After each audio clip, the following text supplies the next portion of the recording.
আওয়ামী লীগের প্রেতাত্মারা দেশকে অস্থিতিশীল করার চেষ্টা করছে বলে অভিযোগ করেছেন বিএনপি চেয়ারপারসনের উপদেষ্টা জয়নুল আবদিন ফারুক। জাতীয় প্রেস ক্লাবে এক কর্মসূচিতে অংশ নিয়ে কথা বলেন তিনি। দেশের মানুষের অধিকার হরণ করে শেখ হাসিনা ভারতের অবস্থান করছেন উল্লেখ করে তাকে অবিলম্বে ফেরত দেওয়ার আহ্বান জানান বিএনপির এই নেতা। দিল্লিতে বসে মা মেয়ে দেশের বিরুদ্ধে ষড়যন্ত্র করবে তা জনগণ কোনোভাবেই মেনে নেবে না বলেও জানান তিনি। লুকিয়ে পদত্যাগ করে ভারতের মোদী আঁচলের নিচে আপনি বসে আছেন, লজ্জা হয় না আপনার?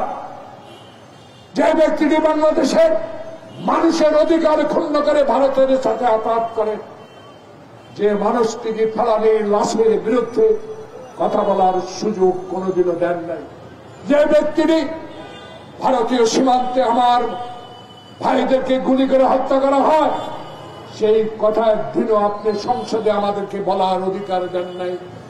বাংলাদেশের মানুষ সজাগ, তাই 2013 সালে যে চুক্তি করেছেন সেই চুক্তির অধীনে দয়া করে শেখ হাসিনাকে বাংলাদেশে ফেরত দিতে হবে।